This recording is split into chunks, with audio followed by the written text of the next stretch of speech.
My name is Dr. Craig Weiner. Everybody keep coming in, welcome. So thank you for coming to the Transformational Dialogues. It is really a pleasure to introduce tonight's guest. The name of tonight's talk is Non-Local Consciousness, Exceptional Experiences, Genius, Religious Epiphany, Near-Death, and Psychic Phenomenon. We're going to be here for 4.5 hours tonight. So if you had anything scheduled, like to get to bed on time, forget about it. As far as a biography, I could be here for 10 minutes. He's the senior, he's a Samueli Fellow for the Brain Mind Healing Research Association. He's the columnist for the Explorer Journal.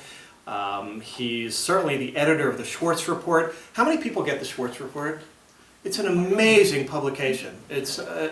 It basically is a daily report that he puts together, trends on education, politics, food, so many different, a wide array of trends that are going to affect us.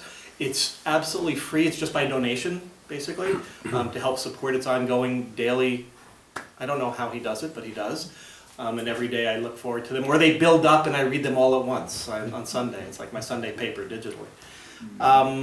Stephan has been involved in the exploration of psychic phenomenon and non-local healing and is really remote viewing. He's been involved with for what, 35 years or something crazy? 40 years. So we are so blessed to have him. We don't have to go to Esselen or the Omega Institute or travel to Amsterdam to hear Stephan speak. He lives here. And so it really is with deep friendship and appreciation and gratitude that I get to welcome Stephan here. Thank you. Yeah, you're welcome. So if we give a little round of applause.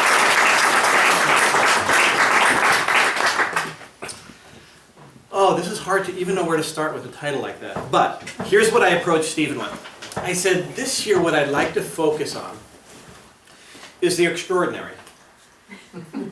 Right? So what is it that is happening simultaneously on a plane other than most people are cognizant of, that sometimes we have experiences of tapping into, some people more than others.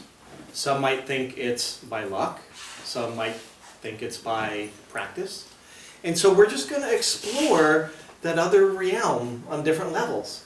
And we've had some wonderful conversations on Stephan's fascination with near-death experience. And somehow we're going to tie all of these together within the next 90 minutes. How are you going to do that? Well, because they're all the same thing.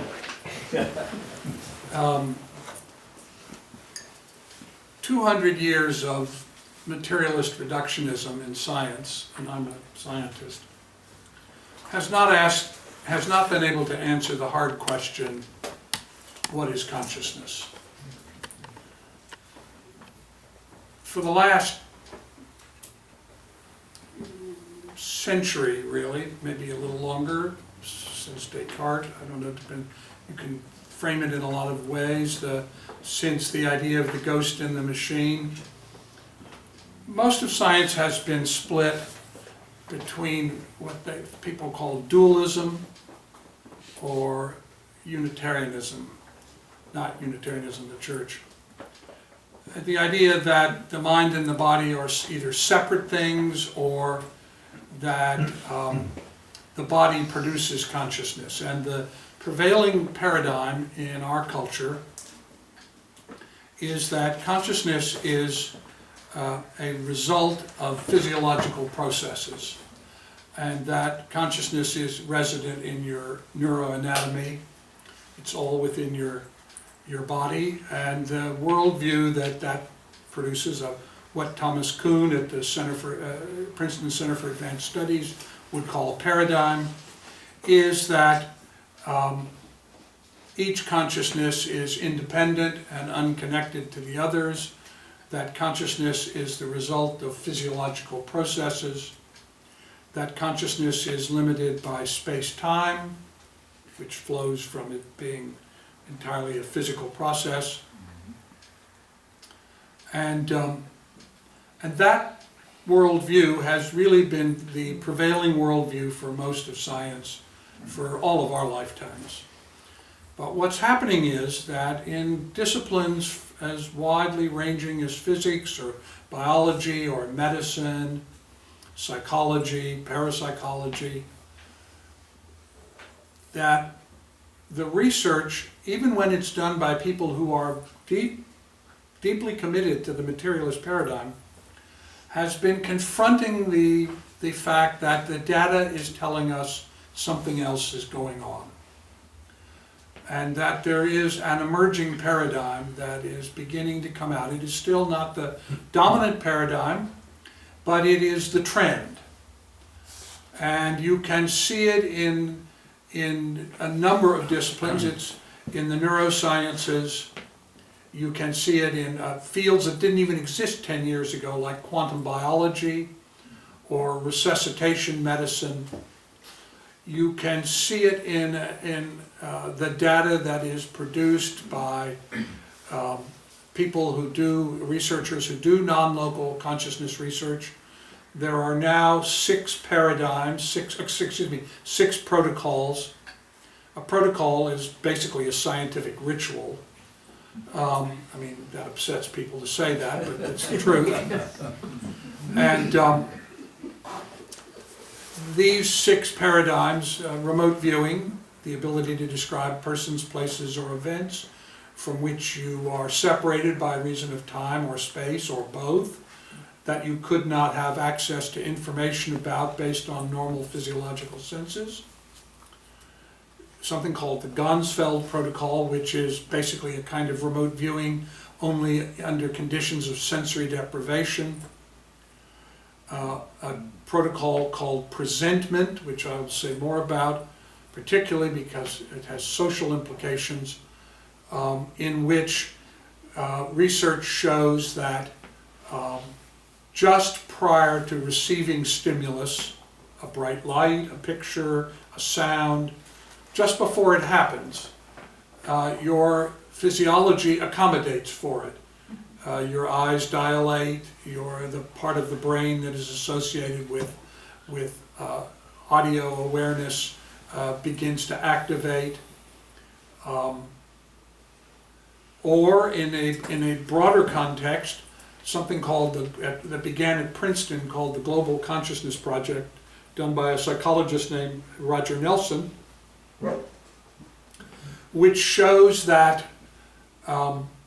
when some kind of a consuming event occurs that focuses the awareness of large numbers of people, Princess Diana's death, the tsunami in 2011 in Japan, 911, those kinds of events, when those happen, there is really, it sounds very science fiction-y, but there is a flux in the force.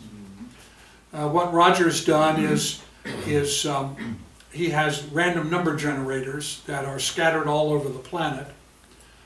This arose out of research that was done at the Princeton Engineering and Anomalies Research Group at Princeton for about 20 years under Bob John, in which they showed that individuals could make random number generators. These are devices which are designed to be random.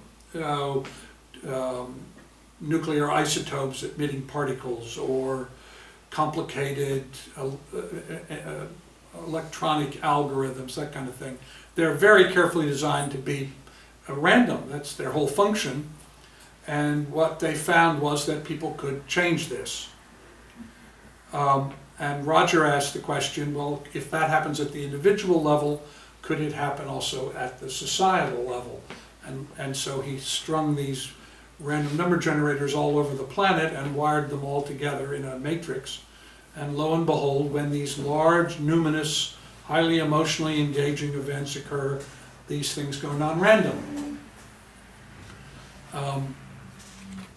The other, quantum biology, which I'll say some more about, and the near-death research, particularly the research that's now being done in another discipline or sub-discipline of science, which didn't exist 10 years ago, resuscitation medicine, which is now bringing people back from being brain dead for as long as 6 hours later. And these are events that occur in a hospital in which people are very carefully controlled and monitored, and it's become a whole branch of medicine, and there's journals now about it. And also the therapeutic intention research, which we know traditionally is healing, but the premise of which is really, can the consciousness of one individual affect the well-being of another person? Now, all of these events, these areas of science, have to be seen in a larger context, and that is the context of creative genius. It's really hard to become a world historical person. Even popes and presidents get lost. I mean, how many people remember Garfield? So it's not easy to become a world historical person. And yet when you look at the biographies, the diaries, the notes, the statements that are made by these people who are world historical people, mostly we know them by one name: Einstein, Planck, Michelangelo, Leonardo, Beethoven, Brahms, those sort of things, those sort of people. What you find is that they all describe this experience of moving into an altered state of consciousness, as Brahms describes it, where the subconscious becomes more dominant than the conscious, and where, as he said, he heard the music, the beats, the chords, the arrangement of the music, just as Beethoven did, just as Mozart did, just as Copland did, and other people, other great composers. You see this in painters, Picasso, for instance, as I said, Leonardo, Michelangelo, all describing this common experience of being in a place where they're in a timeless time, a spaceless space. Max Planck, the father of quantum mechanics, in 1935 said it just very straightforwardly in an interview. For those who may not be familiar with Planck, Planck is the father of quantum mechanics. He is one of the towering physicists of the 20th century, of history. And he said in 1935 that consciousness was primary and that materiality was its manifestation. And then later in 1944 he said in another lecture, I've spent my whole life looking at matter, and I'm here to tell you it doesn't exist. Consciousness is causal. Wolfgang Pauli, another one of the great physicists, says, in the future science will be neither psychic nor physical, but both and neither. Einstein says we are enmeshed in what we call the universe, and in this our consciousness is deluded by what he calls optical delusion. And it is our task to overcome this delusion and to recognize the linkage we have with this greater whole. And then if you look at the great spiritual leaders that we think about, Saint Teresa, Saint John, again, you see this same thing. I'm in this timeless time, this spaceless space. Or if you talk to, if you read the material of great psychics like Edgar Cayce, who says essentially exactly the same thing that Brahms says. He says, I'm in an altered state of consciousness, my subconscious becomes dominant, my conscious mind recedes, and in this position, or in this state of consciousness, I am connected with all that is, and I can get information about anything. So when you look at across the spectrum of those individuals we think of as creative geniuses in science or the arts or music, or you look at people that we think of as great spiritual leaders, or you look at people who are explicitly psychics, what you see is that they are all having the same experience, modulated only by context and intention. That is, a scientist is trying to see some fundamental principle, and so that's what they see. A composer is trying to create a piece of music, that's what he sees, or she sees. A painter is trying to create some great visual work of art, that's what happens. Psychics are trying to describe the teacup that's hidden in the closet, that's what happens. So what's clear is that there is an aspect of us that is not limited by space-time. We know from the research that it is as easy to describe things in the past as in the present, or to describe things that are close as things that are far away. And then we have to also look at the near-death research. About 4.2% of the American public has reported a near-death experience. That's about 13 million people. We have 315 million people roughly in the United States. And that's just the people who talk about it. Many people have these experiences, don't talk about them. But the people that talk about them describe exactly the same thing. I am in this place where I am connected with this whole. I feel this sense of oneness with everything. I can get information. I have a perception that there is a part of me that is eternal. Personally, I think that it is this last area of research, the near-death research, that is probably going to tip the paradigm. And the reason is that the resuscitation research is getting so sophisticated, so carefully monitored, that the whole understanding of what constitutes death is changing. And the doctors that do this would be in names you might know, Sam Parnia, who's recently written a book. I mean, there are literally dozens of books out there about near-death experiences. Probably the best known right now is Eben Alexander's Proof of Heaven, but there's my personal favorite is Pim van Lommel's Consciousness Beyond Life, but there's lots of them. Bruce Grayson, Ken Ring, Ray Moody started it with his Life After Life. Although actually the oldest recorded near-death experience we have is in Plato, just as the oldest remote viewing experience that we have recorded is in the 46th chapter of Herodotus. This is in the 5th century BC. Anyway, clearly what's going on is that we are discovering that there is a part of us that exists outside of space-time, that is eternal, as we normally mean this word, and that all life is interconnected and interdependent. And this is, I think, terribly important right now, because we are coming into a period of history in which the world most of us know and grew up in. And I look out across this, a lot of people here about my age or younger, but you know, we're not teenagers. And that world is disappearing. Part of my life is spent doing this consciousness research, and another part is spent looking at trends that are shaping the future. And this is not news per se, it's not epiphenomena. You know, it's not what you see on cable television, which covers mostly, you know, the weirdest things said today. It's very hard to find it in the American corporate media, period. But if you look at these big trends that are coming, climate change, of course, is one of them. The demise of the bees, which is going to have a huge effect on us because of the 90 foodstuffs that humans eat, 70 of them are dependent on the pollination of bees.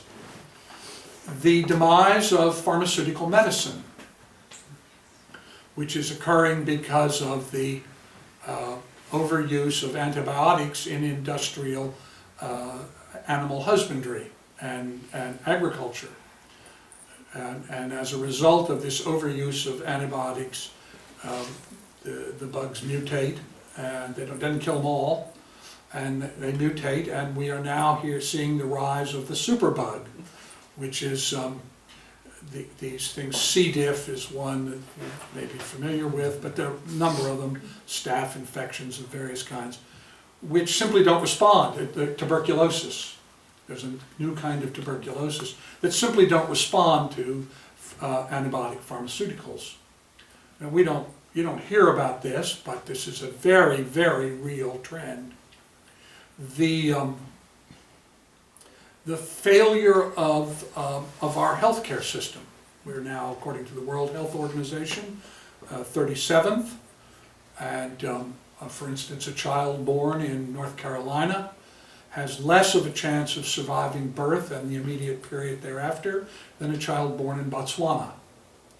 A child born in Mississippi or Louisiana has about the same chance as a child born in Somalia. So we don't read about this, we don't see it, but these big trends are coming our way. The demise of carbon energy, and of course, yes, water is destiny. If you look at what's going on in California or in the center of the country, you see these terrible droughts that are really threatening the food structure. And the other part of the water is destiny trend is the rise of seawater. And within the next century, most of the cities along America's eastern seaboard will be submerged, as will most of the major European cities. So the world that we grew up in and that we knew is passing away. And our children and their children are going to live in a very, very different world than the one we have. I go into this to make this point. One of the approaches to rectify or remediate what is happening in these major trends, almost all of which are negative, is that by recognizing that all consciousness is interdependent and interactive, we begin to see a pathway where we as ordinary citizens can make a difference. And that's why I agreed to do this dialogue, actually. Because the time frame for the window of opportunity to begin to implement these alternative trends is shrinking very quickly. And it is very important that those of us who are open to these things, and one of the other big trends, of course, is the schism in the country that is occurring between the blue value states and the red value states, which is really independent. It's utterly dependent on politics, but it's not about politics. It's about social policies and the social outcomes which flow from those policies. The infant mortality, for instance, the obesity, the type 2 diabetes. A child in Texas is 4 times more likely to be physically abused by a family member than a child in Vermont. There's this huge schism that's taking place, and you all are aware of it. I mean, you hear about it, you talk to friends that live in other states. This schism that is occurring, which is, as the federal level of the government is gridlocked, really demands some kind of response. And what I am suggesting is that the scientific research that we see in the laboratory has a direct application to the remediating trends that ordinary citizens can create. The reason I picked Pi Global and WIN as the nonprofits to benefit from my talk and from this dialogue is that they represent exactly what we need, which is citizen action begun without any real reference to the government, simply to find a way in which we as individuals can improve the quality of life in our community. When I first moved to Whidbey Island, I looked at, because I'm a researcher, I looked at the social demographics of South Island, and North Island, and I looked at the social outcomes. And I was very struck by the fact that North Island has exactly the kind of social outcomes you would expect given its demographics, its economy, the way it's structured. South Island, which is much poorer, the average income down here is $32,000 a year, which for a family of 4 is just slightly above poverty. I mean, very slightly. And so we should be seeing lots of these social disaffections, graffiti, wife beatings, lots of alcoholism problems, premarital pregnancies, and yet when you look at the outcomes, you don't see that. And I was fascinated by that. That's one of the reasons I wanted to move here, because it didn't make any sense. You look at communities all over the United States, and they pretty much agree between their social policies and their social outcomes. They're just what you'd expect. That's not true of South Island. And that's going to be a segue to the extraordinary aspect Well, that we're segueing towards, right? Yes. Because the trends can take us in a very different direction. Yeah, no, well, I'm going to stay with this, but I don't mean to go into this too much, but I want you to understand why I think this is important. Because otherwise, all of this stuff about non-local consciousness, I mean, it's very interesting in a sort of abstract way. I don't mean to demean it, I've spent my life studying it, but the question you always come away with is, well, yeah, that's great, but what's its social utility? You know, what is it really telling us? That's the part I'm trying to get to tonight. And what it's telling us is that once you get that all life is interconnected and interdependent, and that these extraordinary events which change our life, you know, these people, as I say, who have one name, and yet in their lifetime they alter the whole history of the human race. These people are all trying to tell us something. And they're very explicit about it. It's not like they keep it a secret. They are telling us that the source of their genius, of their creativity, of their spiritual insight arises from opening to this aspect of consciousness.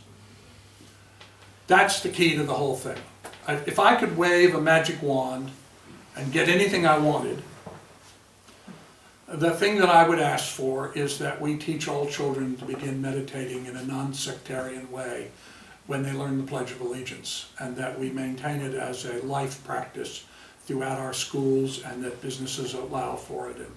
Because that is probably the best and most powerful way in which you can evoke this part of yourself. The research shows that people who are meditators do better at remote viewing, they do better at healing, they are more creative.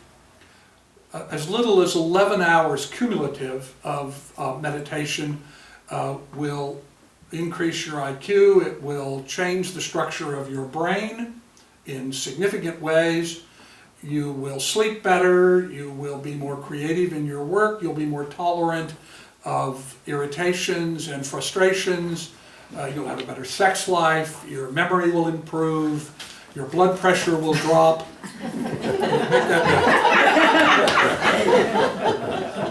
And so this business of extraordinary functioning, which is you know, the creativity, the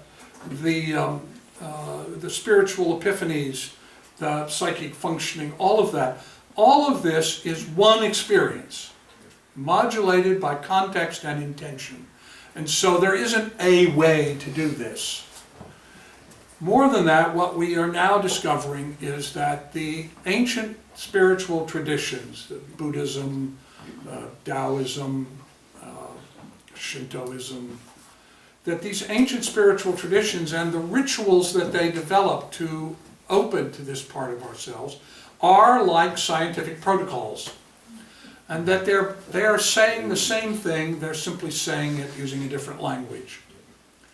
That what you would get from a Shoshone healer like Rolling Thunder is exactly what you get from a physicist like Max Planck. I mean, one of them may be more detailed in a Western context, but the basic point is the same. We are more than animated meat. And we have the power to change our lives and the lives of our communities.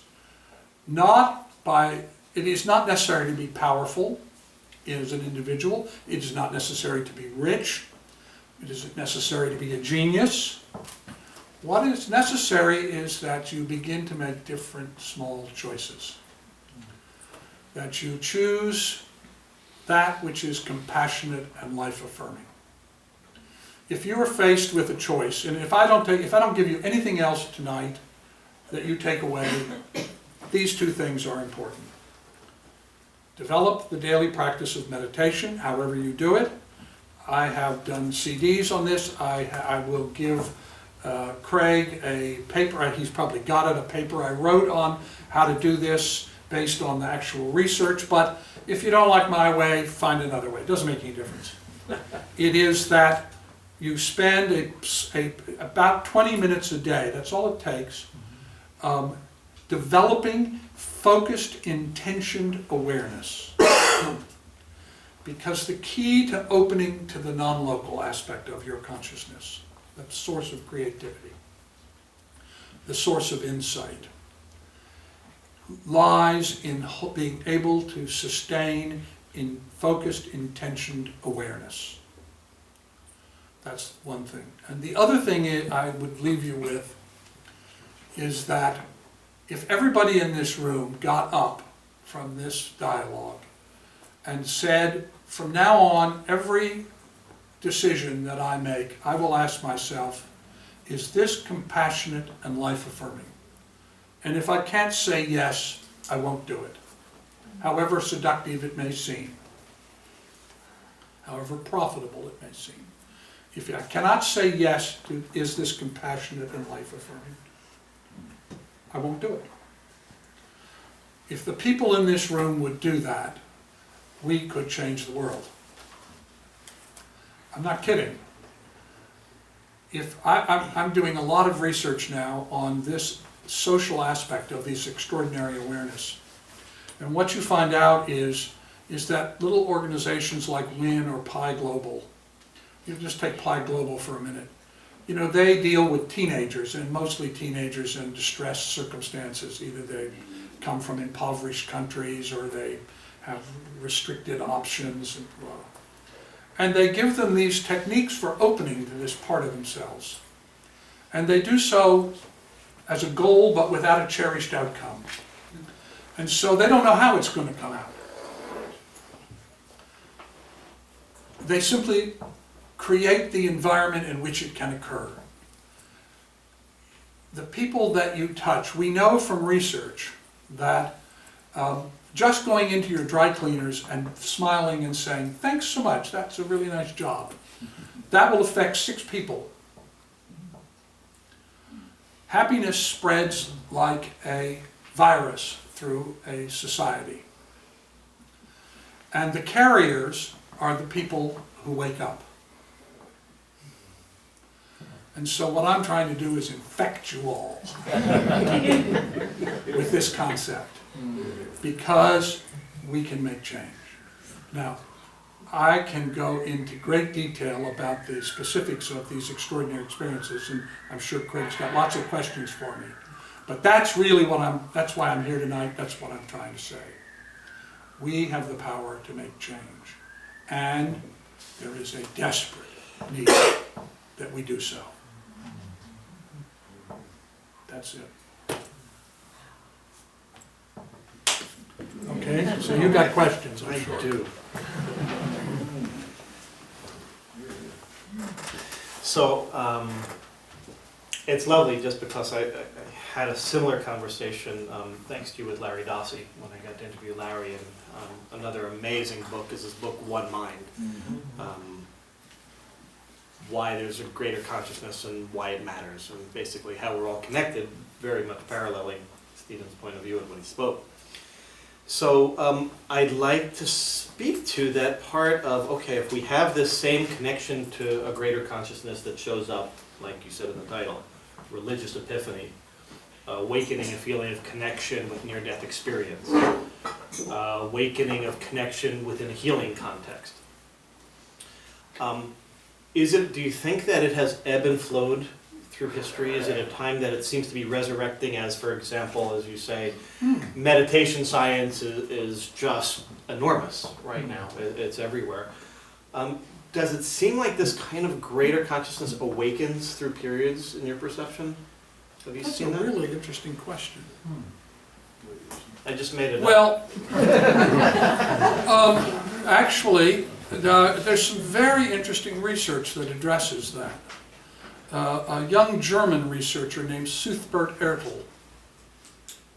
Egbert, S-U-I-T-B-E-R-T-E-G-B-E-R-T. And he's been looking at not just this issue, but another one which is related, and that is the effects of solar activity and its effects on the geomagnetic biosphere. And he argues, he's been looking at, for instance, the number of patents issued. Very interesting. And he finds that when the sun is calm and quiet and the biosphere is undisturbed, that there are more patents. He actually argues that the Enlightenment and the Renaissance are directly correlated with this. Now, why would that be true? And the answer is sort of an extension of what I've been saying, and that is that we don't live on the earth, we live in the earth. There are a couple hundred miles of biosphere up above us. Now we know from research, and there are literally thousands of papers, that everything from frogs to tree rings to our ability to open to non-local consciousness is strongly influenced by the fluctuations in the geomagnetic field. You know, the sun emits particles and they strike the magnetosphere and cause distortions in the magnetosphere. And by metaphor, it's roughly like, I couldn't use this metaphor if the average age of the audience was 20, but it's like holding a magnet against a cathode ray television tube. And I'm sure at some point in your life you held a magnet and it made the screen go all strange, and right? Well, it's like that. There is a shift in the geomagnetic field. These they're like veils. It's as if the earth is protected by these veils of the geomagnetic field. And as the solar particles strike them, when the veils become very perturbed, then it's harder to open to this aspect of consciousness. And we know this from experimental work. We've done lots of, for instance, remote viewing, where we ask people to describe things that they couldn't possibly know, and we find that it's not a huge difference, but it's a very real difference. That when the field is perturbed, that it's harder to do it than when the field is calm. And so we live in the earth, and we are influenced by these fluctuations, as is every living being. Tree rings, frogs, flowers, marine life, birds, human beings, all influenced by this. And so there clearly is an association with the capacity of a society to make leaps that correlates calm solar activity with creative leaps. That's part of it. The other part of it is, I think there is a urgent and powerful need to find a way through. I said earlier about the presentment research. Now, here's a presentment experiment. you're staring at a screen, a monitor screen, television monitor, and it's just black. And there's a random number generator that controls the feed to the monitor. And on the basis of a random event generator, so nobody knows when it's going to happen, a picture will appear. And sometimes the picture is sort of bland and banal, and sometimes it's very emotionally affecting. It's highly sexual or highly violent, or very emotionally, very tender. And what they discover in the research is that just before you have the stimulus, they have a camera, a macro camera that's looking at the iris of your eye. This is all, by the way, peer-reviewed published research. Everything I'm telling you is you can find in the peer-reviewed scientific literature. Just before you actually see the picture, the macro camera reveals that your eye dilates in anticipation. It's called a presentiment. And, more than that, the more numinous, that is, the more emotionally affecting the picture is, the more the dilation. Another protocol is you're sitting in a lab and you have earphones on and you hear this low level of white noise like that. And again, a random number generator controls it, and periodically a loud sound occurs. And again, the strength of the stimulus, in this case, the loudness of the sound, just prior to whatever the stimulation is, that the part of your brain that deals with auditory reception lights up a little bit, and depending on the loudness of the sound, it lights up more. What is the time difference you're talking about? It's about 0.3 of a second. Roger Nelson's experiment that I mentioned earlier in some detail, Roger's looking not at a different kind of presentment. And that correlates to when people learn about some massively affecting emotional event. And so between the individual presentment research that's done in the lab, that's just about an individual. But when you have millions of people who are exposed to some kind of stimulus, just prior to the stimulus occurring, and as they discover it, as it comes online, as it were, there is this shift. These random number generators go non-random. But more than that, it's telling us that at this non-local level of consciousness, we are all connected. Now, if you look, for instance, in therapeutic intention research, well, here's an experiment. It's done by a woman named Jean Ochterberg. It's just been replicated about 2 weeks ago. So this is a really very solid experiment now. This would be the third replication. Jean, who was a lovely woman who just died recently, was studying kahuna priests in Hawaii. And she assigned the kahuna priests to healees, people who were going to receive healing. And she put them in MRIs and did fMRI studies. And it's the same basic kind of protocol. There's a random number generator, and there was a little light, and when the light went on, the healers were to send healing, and when the light went off, they stopped. And what she discovered was, and what this has now been replicated, was that during the period of therapeutic intention, a particular part of their brain, it's always the same part, has to do with the cingulate area, lights up. But it only happens when they're the subject of therapeutic intention. There's another series of experiments called staring experiments, which we've all experienced sort of in the field. You drive up to a stoplight and you just have a sense that somebody's staring at you and you turn and there's somebody staring at you.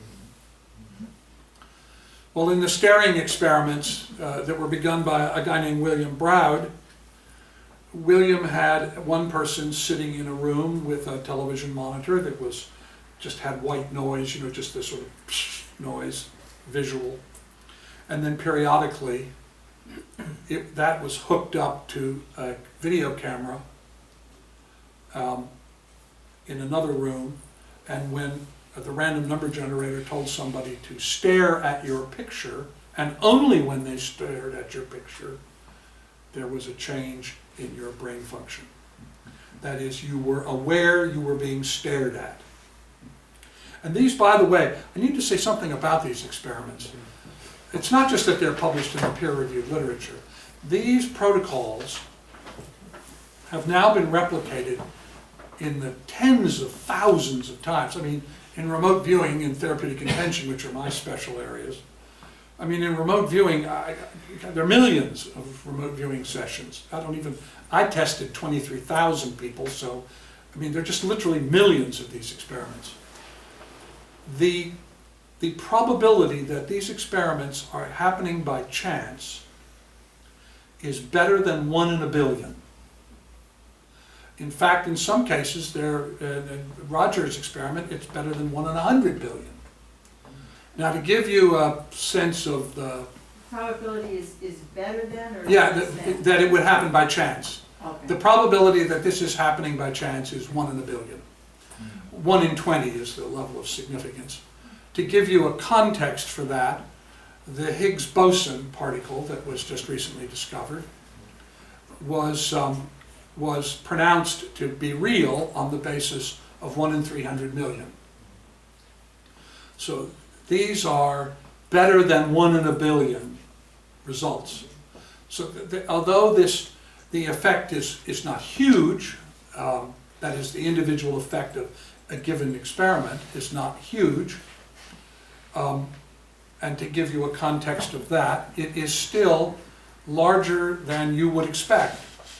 Jessica Utz, who's the chairman of the Department of Statistics and Mathematics at UC Irvine, did a study comparing these effects that I'm discussing with the 81 milligram aspirin effect.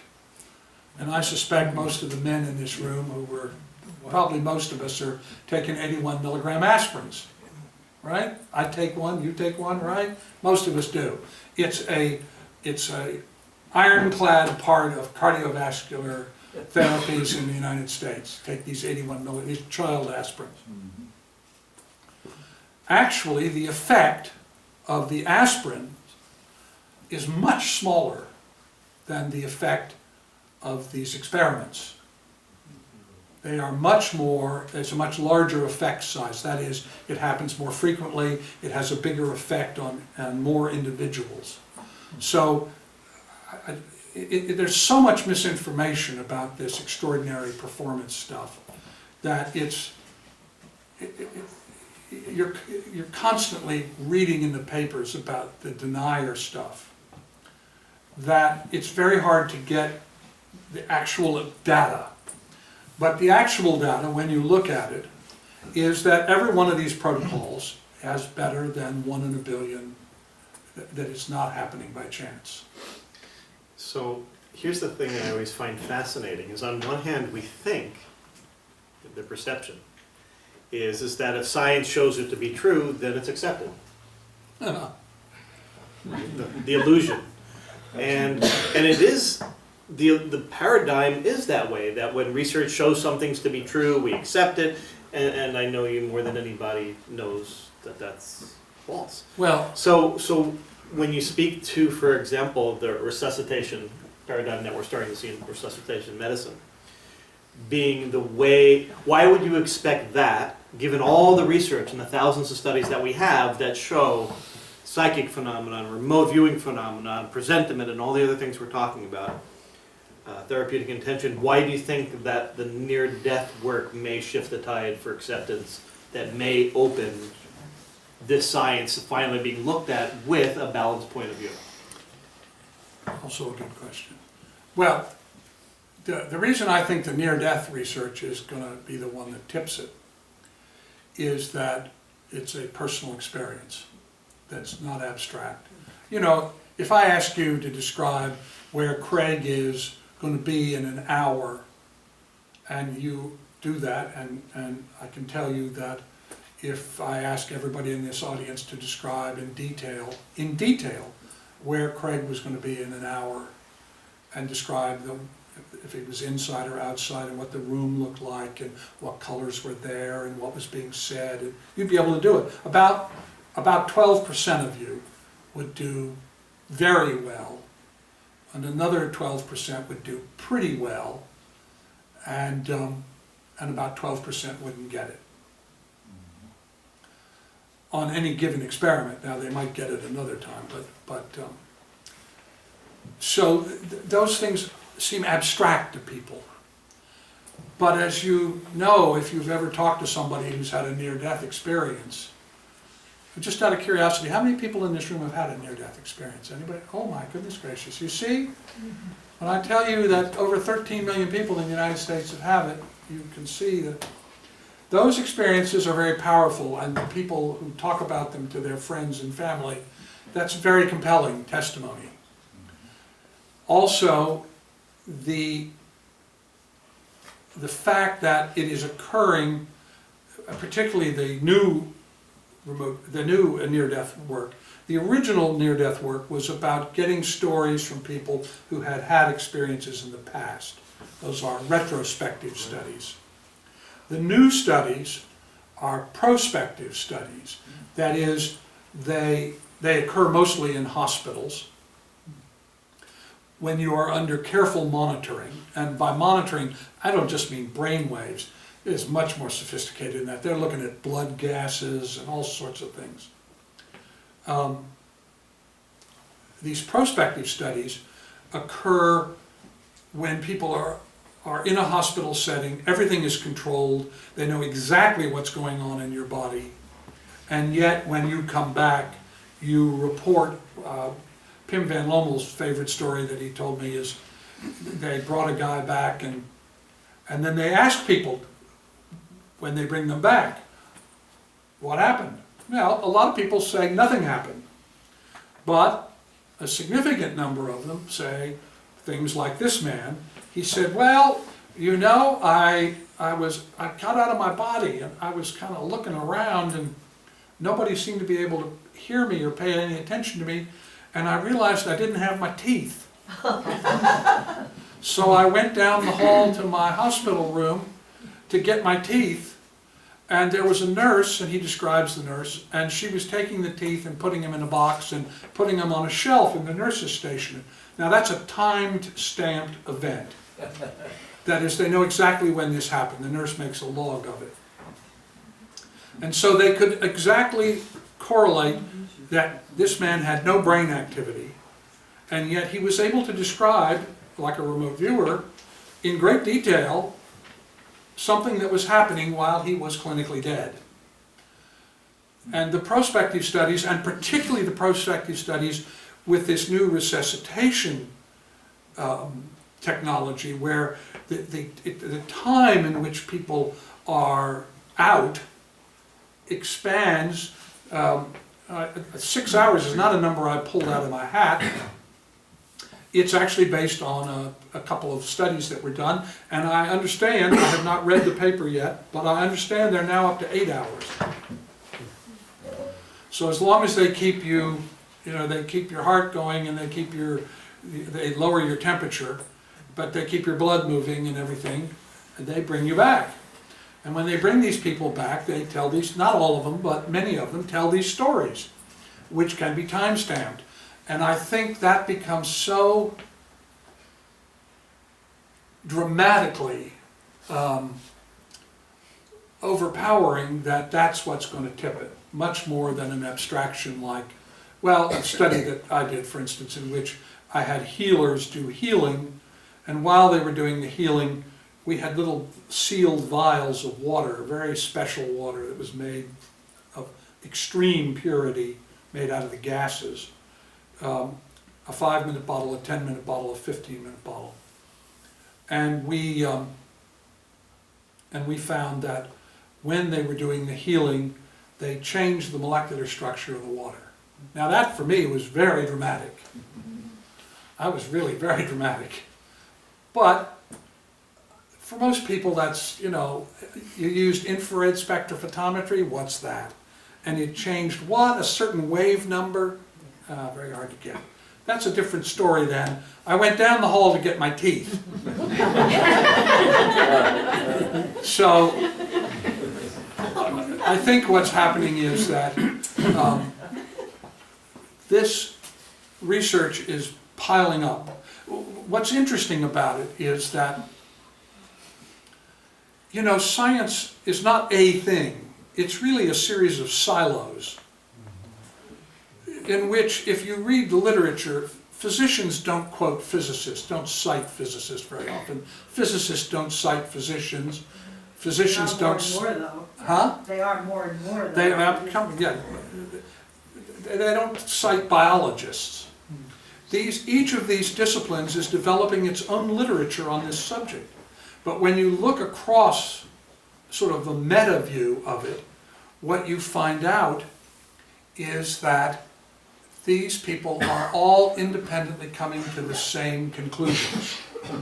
For instance, in quantum biology, a field that didn't exist 10 years ago, the quantum biologists are now saying, well, life is a quantum process. Cells are, the processes of cells are governed in part by quantum principles, and that what is going on, this is not a theory, this is a physical measurement, is that each cell in your body is moving down its own timeline into the future, looking at the options that it has available to it, collapsing the vector of its choice, and then living into it.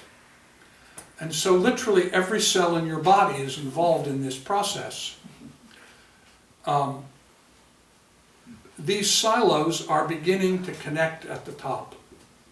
And just as this lady said, you're beginning to see quantum biologists talking about physicians, talking about physicists, because it's beginning to occur that the research simply, the data simply points in a particular direction. Now the thing about paradigms is that the first presumption is that science is in search of one absolute truth. That is not true. Thomas Kuhn wrote a book called The Structure of Scientific Revolution, which I commend to you. It's probably the most important book about science written in the 20th century. Courses are taught at universities all over the world about this book. Most people who are not in science don't know anything about it, but Kuhn, who was at the Princeton Center for Advanced Studies, his basic point is that the function of a paradigm is to define an area in which what he calls normal science can be carried out. And the task is not to make breakthroughs, but instead to fill in the blocks within the, it's like filling in, my wife does these Sudoku things, and it's like filling in the blocks in the Sudoku puzzle. That's normal science, and that's what most people do. It's very interesting to note that the first tier scientists, the guys who we know by one name, they're all very clear about non-local consciousness and the role of consciousness. It's the second and third tier scientists that have a hard time because their careers are tied up in the paradigm and in solving the problems that the paradigm defines. Now what happens is, as Kuhn describes this, is that anomalies begin to accumulate, things that can't be explained. And so what happens in the science, the disciplines that are experiencing these anomalies, is that they try to extend theory to encompass them. And that works for a while. Or they just put it aside and say, well, we can't answer that now, but we'll get to it. But eventually, you get to a point where the anomalies accumulate. They're kind of like the wolves around the campfire in the wilderness. And they just build up and become very threatening. Wolves are actually, I like wolves, so maybe that's not a good metaphor. But in any case, they they become very threatening, and the paradigm goes into crisis. And as Kuhn points out, these crises throw everything into doubt, because you don't quite know what the barriers are anymore, what the boundaries are anymore. And then, as he points out, and he gives descriptions, the Copernican revolution, for instance, it amazes me, en passant, to note that 25% of the American public is not aware that the Earth goes around the sun. That's another trend, the rise of the new dark ages. It's very serious. I mean, you look at American public schools, the creationists are working day and night to get the textbooks. They are anti-science. But let me finish the thought and I'll go back to that. But so what happens is the paradigm goes into crisis. That's about where we are now. It's beginning to move into crisis. And when crisis occurs, as Kuhn points out, the thing which resolves it and allows a new paradigm to emerge is not adding another brick on the wall, but a leap that goes into the unknown, something that nobody thought of, that was not just a linear extension of the logic of the existing paradigm, but some whole new thing. And he describes these people who have these breakthroughs, and he makes the point that he uses words like the scales fall from their eyes. They suddenly have, the light goes on and they suddenly see this thing that they never saw before. Exactly the words that the Plancks and the Paulis and the Mozarts and the Coplands and all have.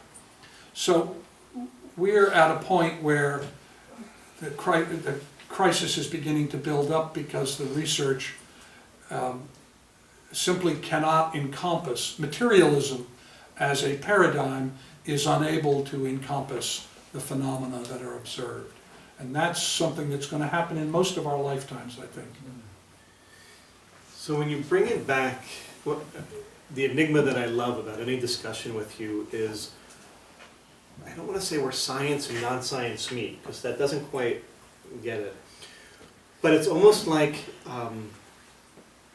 the passion for the research and the passion for the science to expose phenomenon I see and feel from you all the time, and yet at the same time there's this knowing that, for example, taking quantum mechanics, the moment I observe this, it alters it. So how can I really study it anyway? There's like that duality of, Right. to the best that we can, but we really can't. Can you kind of address where those Sure. two meet? I know you Well, know what I'm saying. Yeah, I do. Well, this happened for me when I was a young man, in my early 20s. I worked for National Geographic. And one of the stories that I did for them was the rock art of the Bushman. And in order to do this, I decided that I needed to actually meet a Bushman. I'd spend time with Bushmen because I could look at the art, but I couldn't get what was going on. And so they authorized me to do that and arranged for that. And in preparation for this trip, I went around and talked, this is 1961, I think, 62. I went around and talked to all the anthropologists that I could find in Washington, D.C., who were specialists in this. And they all gave me what I came to think of as the little brown brother lecture.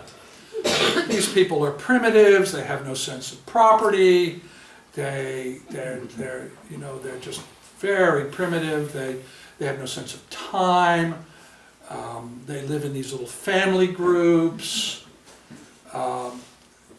they just grub stuff out, and the whole take was the little brown brother syndrome. That's the way I came to think of it. So I was, in those days, I was very cocky about the fact that I taught survival skills and I could exist in the wild and all that sort of thing. And And so I thought, well, I'm not gonna have any problem, I'll just go out there, and I got all my gear together, you know, and everything. Anyway, I flew into Johannesburg, and then I caught this little bush plane out to this station, and this was in what it was then Southwest Africa, it's now Namibia. And then I got in a Range Rover, and we went out into the Kalahari Desert, which is not a Sahara desert, it's more like if you've ever been down in California, like Joshua Tree or something like that. So there we are, I'm bouncing along in this guy's thing, and we come out in the middle of nowhere, we stop. Okay, and we're just sort of sitting there, and out of the bush comes this little family group, 8 or 9 individuals, only one of whom spoke any English. And the guy said something to the man who spoke a little English. Okay, I'll come back and get him in about 8 days. And he turned around and drove away. So there I am with all my gear on my back, right? I'm 6'2½". These people are about 5 feet, right? All these little people. They have nothing on. The men have these little penal sheaths. The women have Stephanaschwartz, great buttocks. They're not Bantus, they're not blacks, they're a kind of yellowish color, they're their own race. So off we go, and I'm walking along with these people,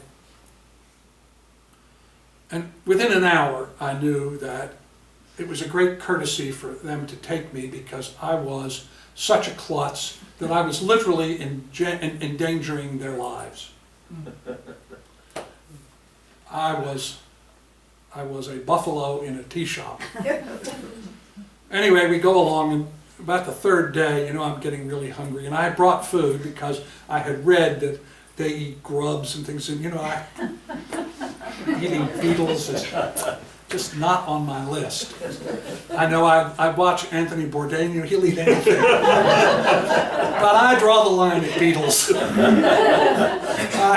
I just, you know, those little guys crawling in, couldn't do it. Anyway, so I've got my food, and I'm getting hungry.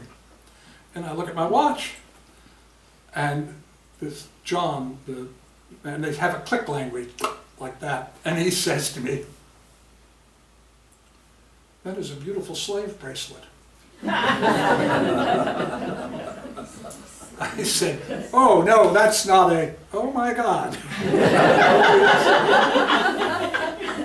Anyway, I spent time with, the days, it was an extraordinary experience. Obviously I've never forgotten it. What I got from that, which is the answer to your question, is I learned there are a lot of ways to be a human being. There is no best way. There is no one way. There are a lot of ways to be a human being. It depends on what your priorities are. And these people, although they didn't have any property or anything, they were happy. They were in an altered state of consciousness a large part of the time. They had wonderful, close familial relationships. And by all of the sort of fundamental human drive issues, they were successful. So there are a lot of ways to be a human being, and our way, and science, is a way, not the way. And one of the things, your point is, what I have gotten out of years of research, both in terms of the hard science, experimental science, and also because I'm the last living founder of the Society for the Anthropology of Consciousness of the American Anthropological Association. I got very interested in the early 70s and have remained interested since then with shamanism and ancient spiritual traditions of all kinds. Some of them I know much better than others. My knowledge of Hindu is not very great, for instance, but I've had a lot of interaction with various Native American tribes, and I have read a great deal, and I've met a lot of shamans all over the world. And is that I came to realize a number of years ago, and nothing I have seen subsequently has contradicted it, is that science is a kind of ritual, actually. It's a form of shamanism. We know, for instance, that although the presumption is that two scientists doing exactly the same experiment using exactly the same materials ought to get exactly the same result, but they don't. We know, for instance, in the placebo research, that the belief that the physician who is administering the medication, whether he believes it's he doesn't, he's blind to whether it's a drug or whether it's the sugar pill, but his belief in the efficacy of the drug has an effect on the outcome of both the drug and the placebo. We know that observer effects of all kinds create variations in the outcomes of experiments. We don't acknowledge it a lot, but it's true, and it's there. We also know that we have the power, that's what the placebo research is telling us, is that we have the power to control our bodies down to the cellular level. I mean, if it wasn't true, placebo wouldn't work. And placebo shows us that any given placebo study, and there are thousands of them, any drug trial, between 35 and 40% of the people who get the sugar pill will do as well or better than the people who get the medication. Now, if I was doing a study on the Isles of Langerhorn, for instance, or something, some obscure part of the body, most people wouldn't even know where it was or what it did, even if they did know. And yet, if we did a study in which half the people got the placebo, and half the people got the sugar pill, the people that got the placebo, even though they don't know what that part of the body that this drug is supposed to affect does, would in fact get 35 to 40% of them would in fact get a result that is as good or better than the people who got the drug. And in fact, there's a guy named Irving Kirsch who's been doing research on placebos and medication for antidepressants, and he's published paper after paper. And basically the takeaway is that the difference between the medication and the placebo is within error bars. So that, in fact, it's such a strong correlation that he did a study after they criticized him in which he gave everybody little bottles that said placebo, no active ingredient. And then he said to them, but 35 to 40% of you who are taking the sugar pill will get results that are as good or better than the people would get if they took the drug, and by God they did. Even though they knew they were taking a placebo. And Irv Kirsch's work has been published all over the place and very well known. So I think the takeaway is what the Bushman taught me, and that is there are a lot of ways to be a human being. Our way is a way, and that the insights that have developed over empirical observation over thousands of years are just as real and powerful as the insights that we develop in the laboratory. And just to give you a specific on this, one of the last things I did before I left Geographic, I was doing a piece on Egypt and Egyptian medicine and other things.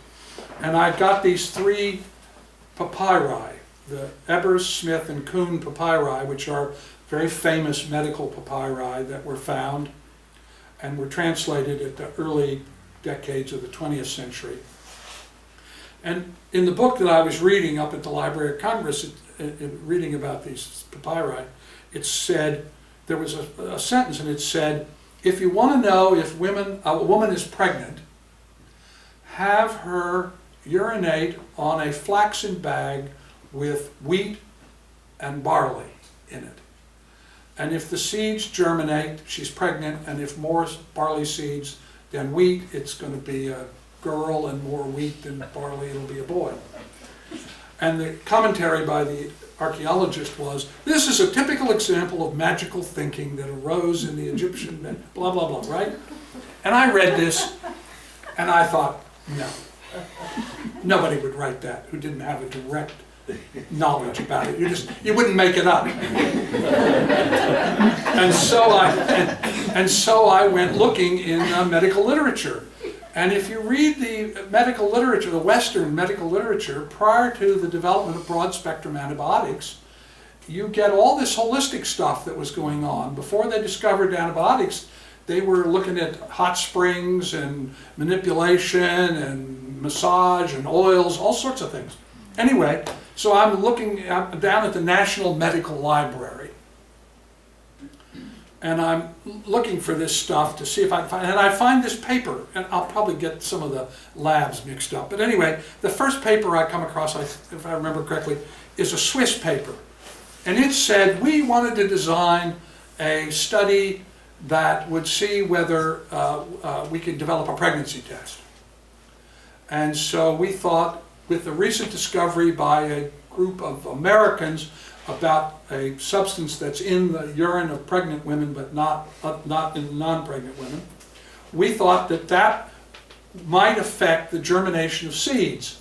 And so we tried that, and lo and behold, we discovered that pregnant women, the urine of pregnant women caused the seeds to germinate to a higher degree than the seeds of non-pregnant women. Okay, so then I keep looking and I come across another paper, and this one's from a lab like Portugal. And it says, we read the Swiss paper and the American paper, and we thought, well, maybe the seeds make a difference. And so we tried all kinds of seeds, and we discovered that barley and wheat work the best. And more than that, it specifies gender.